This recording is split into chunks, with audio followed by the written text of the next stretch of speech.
श्री स्वामी समर्थ. जय जय स्वामी समर्थ. तर स्वामी भक्तांनो, आपल्या आयुष्यात जेव्हाही अडचणी येतात, अडथळे येतात, तर सर्वप्रथम विचार काय येतो? विचार येतो तो मी देवपूजा करतो, मी नामस्मरण करतो आणि एवढे अडथळे का? तर याचे एकमेव उत्तर म्हणजे पितृसेवा.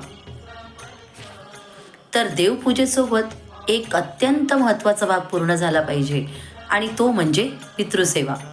जसे आपण नित्यनेमाने पूजा करतो तसेच नित्यनेमाने आपण पितरांची सेवाही करायला पाहिजे. देवपूजा ही आपल्याला आध्यात्मिक शक्ती देते आणि पितृसेवा ही आपल्याला कौटुंबिक समृद्धी देते. आपली वंशशक्ती, आपले संस्कार, आपले अस्तित्व, आपल्यातील चांगुलपणा हा सर्व पितरांमुळे आहे. त्यांचा आशीर्वाद जर मिळवायचा असेल तर नित्यनेमाने आपण देवपूजेसारखीच पितृसेवाही करायला पाहिजे. तर आज आपण जाणून घेऊ की नित्यसेवेमध्ये आपण पितृसेवा कशी करावी, साधी आणि सोपी पद्धत.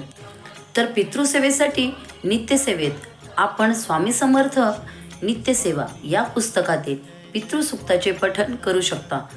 त्याकरता रोज सकाळी आंघोळ झाल्यानंतर दक्षिण दिशेला तोंड करून पितृसूक्ताचे पठण करावे व पठण झाल्यानंतर 3 वेळा डोकं ठेवून त्यांना प्रार्थना करावी की आमच्या पितरांना सुखी, प्रसन्न आणि समाधानी ठेवा.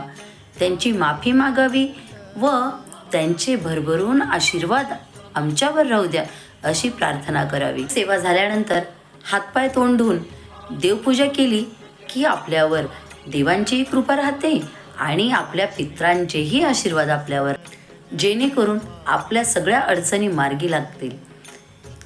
तर स्वामी भक्तांनो, ही सेवा नक्की करून पहा.